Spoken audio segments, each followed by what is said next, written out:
આજે અમે વિશ્વના સૌપ્રથમ સ્વામિનારાયણ મંદિર અમદાવાદ કાલુપુર મંદિરના નિર્માણ અને મહિમાની વાત કરશું. ભગવાન શ્રી સ્વામિનારાયણે પોતાનું લીલા રૂપ નરનારાયણ દેવ રૂપે કાલુપુર સ્વામિનારાયણ મંદિરમાં સ્થાપિત કર્યું. આપણે સૌ જાણીએ છીએ કે નરનારાયણ દેવ એ ભરતખંડના રાજા છે.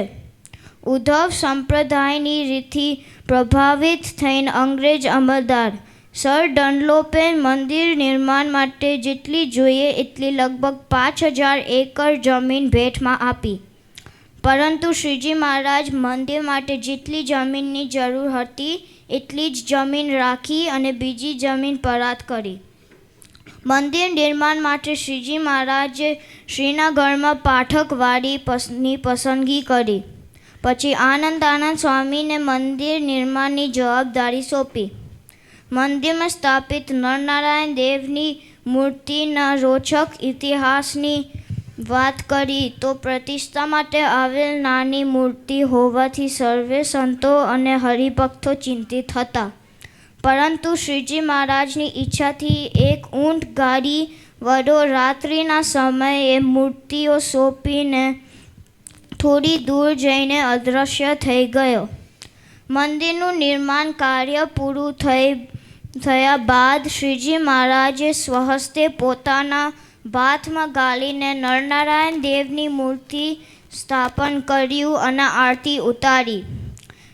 શ્રીજી મહારાજે પ્રતાપે મૂર્તિમાંથી અપાર તેજ પ્રગટ થયું અને પછી શ્રીજી મહારાજ મંદિરના પગથિયામાં બેસીને નરનારાયણ દેવના મહિમાની વાત કરી.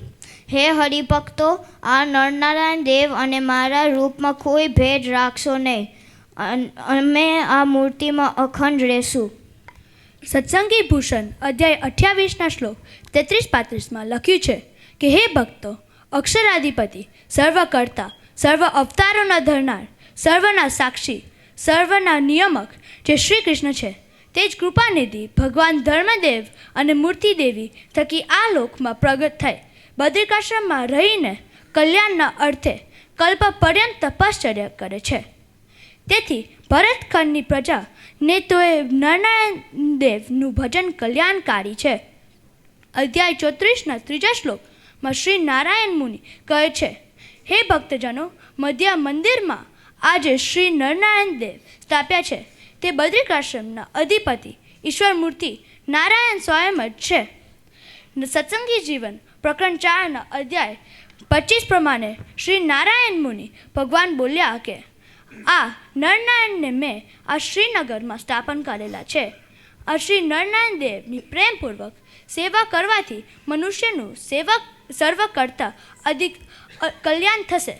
જે મનુષ્ય દરરોજ નિયમપૂર્વક દર્શન કરશે તે મનુષ્ય ઈચ્છિત ભક્તિ અને મુક્તિ પામશે. તેમાં સંશય કોઈ નથી. શ્રી નારાયણ દેવની શ્રદ્ધાપૂર્વક સેવા કરવાથી પુત્રાર્થી પુત્રને, ધનાર્થી ધનને, વિદ્યાર્થી વિદ્યાને પામે છે તે વાત નિશ્ચય છે.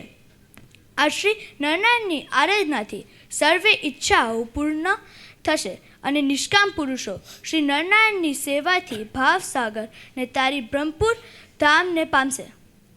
અને શ્લોક 6માં કહ્યું છે કે હું આ મૂર્તિમાં નિત્ય અખંડ નિવાસ કરીને રહીશ અને સર્વે ભક્તોના મનોરથ પૂર્ણ કરીશ. શ્લોક 9 અને 10 પ્રમાણે વળી દેશાંતરમાંથી પણ જે મનુષ્ય દર પૂનમે અહીં આવીને શ્રદ્ધાપૂર્વક અને મૂર્તિઓના દર્શન કરશે તે સર્વને મનોરથ તત્કાલ નિશ્ચય સિદ્ધ થશે અને આ લોકમાં ઈચ્છિત ભોગ તથા પરલોકમાં મુક્તિને નિસંશયપણે પામશે. સત્સંગી ભૂષણ અંશ 34 અને શ્લોક 11માં પણ લખ્યું છે, આ શ્રીનગરમાં જે જનો નરનારાયણ દેવની આગળ જપ તથા હોમ કરાવશે તેઓ નિશ્ચય પોતાને ઈચ્છિત ફળ પામશે. સત્સંગી ભૂષણ અંશ 37 અને શ્લોક 12માં લખ્યું છે કે જે ભક્તો અહીંયા આવીને નરનારાયણ દેવના આયુધો શંખ, ચક્ર, ગદા અને પદ્મની તાપ મુદ્રાઓ બંને ભુજાઓ ઉપર લેશે તે જનો જમપુરીમાં નહીં જાય. આવા નરનારાયણ દેવ આપને સહેજે સહેજે મળી ગયા છે. તો એનું મહિમા સમજે અને આપણો જન્મ સુધારી લઈને અને નરનારાયણ દેવની તથા ધર્મકુળનું રાજીપો મેળવી લઈએ. જય શ્રી સ્વામિનારાયણ.